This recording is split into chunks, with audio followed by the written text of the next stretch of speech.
Students हम calculate करेंगे मास किससे, मोल्स से, ठीक है। यानी कि अगर हमें नंबर ऑफ मोल्स गिवन हो और हम उससे जो है वो मास फाइंड करें।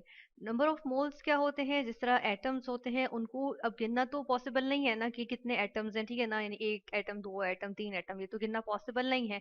जिस तरह से मेरे पास किसी भी चीज का टुकड़ा हो, ठीक है ना, आयरन का टुकड़ा हो, छोटा सा किसी चीज का पीस हो, तो मैं इसमें देख रहा हूँ कितने एटम्स हो, तो इसमें तो बहुत सारे एटम्स आ जाएंगे ना, लाखों करोड़ों, ठीक है। तो मैं ये देख लूंगी कि इसके जो है वो एक मोल कितना होगा, ठीक है, यानी कि एक यूनिट आ जाता है हमारे पास, मोल, जिसमें हम कहते हैं कि मोल कितना होगा, और उस मोल के अंदर हमें पता है कि कितने एटम्स होते हैं, वो होते हैं एवोगैड्रोस नंबर ऑफ पार्टिकल्स, यानी कि 6.02 एक्सपोनेंशियल 23 एटम्स, ठीक है।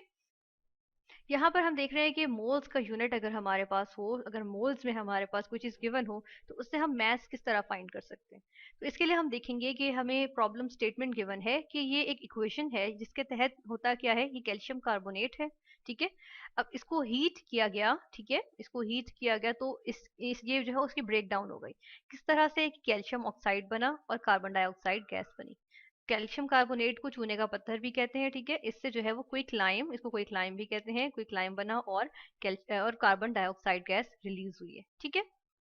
यहाँ पे हम देख लेते हैं कि प्रॉब्लम स्टेटमेंट है कि कितने ग्राम्स ऑफ कैल्शियम ऑक्साइड हम हासिल हो सकते हैं अगर हम इनिशियली कितना कैल्शियम कार्बोनेट यूज करें, 8 मोल्स कैल्शियम कार्बोनेट यूज करें, ठीक है।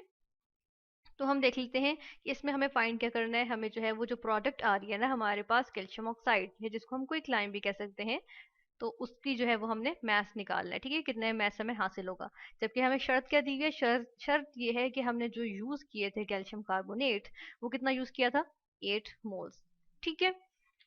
अब हम देख लेते हैं यहाँ पर अब हम इसकी जो है वो कैलकुलेशंस कर लेंगे, ठीक है। अब इसकी कैलकुलेशंस के लिए सबसे पहली चीज जो होती है वो ये होता है कि हम जो है वो इक्वेशन को बैलेंस करें, ठीक है। अब ये इक्वेशन देख लेते हैं, एक कैल्शियम जो है वो रिएक्टेंट साइड पे, एक ही जो है वो प्रोडक्ट साइड पे, एक कार्बन रिएक्टेंट साइड पे, ठीक है, और एक ही कार्बन हमारे पास प्रोडक्ट साइड पे। तीन ऑक्सीजन है, 1 2 3, यहाँ पर भी तीन ही है, ठीक है। इक्वेशन तो बैलेंस है। अब इक्वेशन में जो यहाँ पर हमारे पास कोफिशिएंट है, हम वन हो, यहाँ पे वन है, अगर यहाँ कुछ नहीं लगा हुआ इसका मतलब है वन है, ठीक है ना।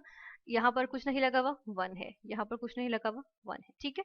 तो अगर हम इस इक्वेशन के तहत देखें तो हमारे पास एक स्टेटमेंट यहाँ पर आ सकती है जो हम दे सकते हैं कि 1 मोल जो है वो, वन को ठीक करके लिख लेते हैं यहाँ पे, और यहाँ पे लिखते हैं कि 1 मोल जो है, मोल को MOL भी लिख सकते हैं और MOLE भी लिख सकते हैं, ठीक है।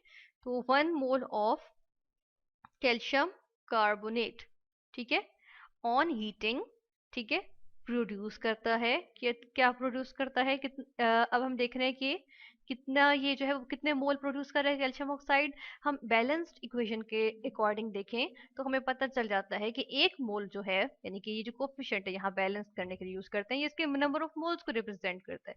एक मोल कैल्शियम कैल्शियम कार्बोनेट का प्रोड्यूस कर रहा है एक मोल कैल्शियम ऑक्साइड का, ठीक है। तो हम यहाँ लिख देते हैं 1 मोल ऑफ क्या चीज, कैल्शियम ऑक्साइड, ठीक है। फिर हम ये देखते हैं कि हमें गिवन क्या है, हमें गिवन है कि 8 मोल्स जो हैं वो प्रोड्यूस हो रहे हैं किसके, कैल्शियम ऑक्साइड के, ठीक है ना। तो हमें गिवन है कि 8 moles of calcium carbonate, 8 moles of calcium carbonate जो है वो, हम देखते हैं कि 8 मोल्स ऑफ कैल्शियम कार्बोनेट, ठीक है, ऑफ कैल्शियम कार्बोनेट प्रोड्यूसेस, हम ये पूरी चीज यहीं से कॉपी कर लेते हैं, ठीक है। कितने मोल्स ये भी यहाँ से देखेंगे कि, अब जाहिर सी बात है कि अगर 1 मोल कैल्शियम कार्बोनेट का 1 मोल कैल्शियम ऑक्साइड बना रहा है, तो हम कहते हैं कि 8 मोल्स जो है वो कितने बनाएंगे, ऑफ कोर्स 8 मोल्स ही बनाएंगे, ठीक है। तो हम लिख सकते हैं 8 मोल्स ऑफ कैल्शियम ऑक्साइड, ठीक है, यह आ गया हमारे पास। फिर हम ये देख लेते हैं कि अब हमें तो, हमारे पास एक चीज तो आ गई कि हमने जो है वो 8 मोल्स यहाँ से निकाल लिए, ठीक है, ये हमारे पास चीज आ गई, ठीक है ना, यानी 8 मोल्स कैल्शियम ऑक्साइड के। अब इन कैल्शियम ऑक्साइड के हमें तो ग्राम्स निकालने, ठीक है। तो हमें क्या करना है कि मोल्स ऑफ कैल्शियम ऑक्साइड से ग्राम्स में जाना है। तो हमारे पास फॉर्मूला होता है जो हम कहते हैं कि क्या होता है, कि नंबर ऑफ मोल्स, ठीक है, number of moles is equal to mass in grams, ये हमारे पास एक्चुअली फॉर्मूला होता है मोल्स निकालने का, ठीक है, डिवाइडेड बाय मोलर मैस। ठीक है, ये हमें जो है वो याद रखना होता है कि ये हमारे पास फॉर्मूला होता है। ठीक है, अब इसको हम ऐसा करते हैं कि इसको मैं यहीं पे इसके बराबर में ही एब्रीविएशंस की फॉर्म में लिख देती हूँ। ठीक है, यानी कि नंबर ऑफ मोल्स को मैं क्या लिखती हूँ, चलो यहाँ नीचे लिख देते हैं, N is equal to mass in grams को मैं स्मॉल एम से लिख रही हूँ। ठीक है, डिवाइडेड बाय मोलर मैस को मैं कैपिटल एम से लिख रही हूँ। ठीक है, यहाँ पे इस तरह से लिखा, इसको हमने एब्रीविएशंस दे दिए, सिंबल्स दे दिए सबको। ठीक है, अब क्या करते हैं, अब हम जो है वो किस तरह से फाइंड करेंगे, हमें हमें जो है वो यहाँ पर जो चीजें गिवन है, जिस चीज को फाइंड करना है, हमें नंबर ऑफ मोल्स पता है। ठीक है, 8 मोल्स हम यहाँ पे किसके निकाल रहे हैं, कैल्शियम ऑक्साइड के। मैस इन ग्राम्स हमारे पास जो है वो हमें जो है वो फाइंड करना है। मोलर मैस जो है वो हम कैलकुलेट कर सकते हैं। ठीक है, यहाँ पे हम चले कैलकुलेट जो है वो सही तरह करके लिख देते हैं कि कैलकुलेट कर सकते हैं। ठीक है, किस तरह से कैलकुलेट करेंगे, सबसे पहले चले हम कैल्शियम ऑक्साइड के हम कैलकुलेट करते हैं इसका मोलर मैस। ठीक है, मोलर मैस कैलकुलेट करने के लिए सबसे पहले हम देखते हैं कैल्शियम ऑक्साइड है ये। ठीक है, कैल्शियम का हमारे पास जो है वो क्या होता है, मोलर मैस ये होता है 40। ठीक है, इसके अंदर ऐड कर देंगे दूसरा ऑक्सीजन है, ऑक्सीजन का क्या होता है 16, 16 और ये ऐड करेंगे तो हमारे पास क्या आ जाएगा 56 ग्राम्स पर मोल।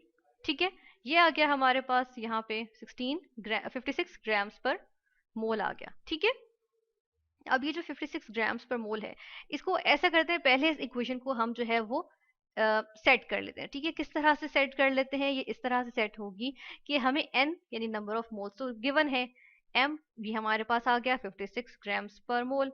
ठीक है, और हमें ये जो नहीं गिवन हम उसको एक साइड पे कर लेते हैं, यानी m को हम एक साइड पे करेंगे तो क्या होगा, इसको हम इधर ले जाएंगे। ठीक है ना, अगर हम इसको यहाँ पर ये डिवाइड हो रहा है, यहाँ जाके इक्वल टू के दूसरी साइड पे जाके ये मल्टीप्लाई हो जाएगा, यानी कि n क्रॉस m आ जाएगा। ठीक है, अब इसके अंदर हम वैल्यूज पुट कर सकते हैं, यानी n तो हमें पता है क्या है 8 मोल्स, यहाँ पे कैल्शियम ऑक्साइड के आ गए हैं। ठीक है, यहाँ से हम ये डाल लेते हैं यहाँ पे, यानी कि 8 यहाँ से लिख लिया, मल्टीप्लाई बाय m क्या है, कैपिटल M जो हमने यहाँ से हासिल किया है। ठीक है, ये हमने लिखा 56, ये लिख लिया। ठीक है, अब क्या करेंगे, इनको जो है वो हम यहाँ पे इक्वेशन को यहाँ पे ये मैथ्स आ रहा है हमारे पास।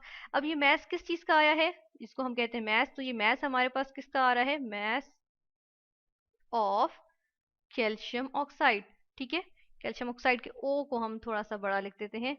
ठीक है, इज इक्वल टू ये हमारे पास यहाँ पर आ जाता है, इसको हम कैलकुलेट करें तो आता है 448 ग्राम्स। ठीक है, अच्छा यहाँ पर हम यूनिट्स भी देख लेते हैं साथ के साथ। ठीक है, यहाँ पर जब हम लिख रहे हैं तो हम ऐसा करते हैं कि यूनिट्स देख लेते हैं। ठीक है, ये यहाँ पर तो 8 क्या है हमारे पास, मोल्स, ये आ गए मोल्स। ठीक है, मल्टीप्लाई बाय दूसरी क्या चीज है 56 ग्राम्स पर मोल, यानी 56 लिखा ग्राम्स। ठीक है, पर मोल। ठीक है, तो क्या होगा कि अब देखें मोल्स जो है वो न्यूमरेटर में है, दूसरा मोल जो है वो डिनोमिनेटर में, दोनों कैंसिल हो जाएंगे। ठीक है, तो ये वाला मोल जो है वो इस मोल से कैंसिल हो गया।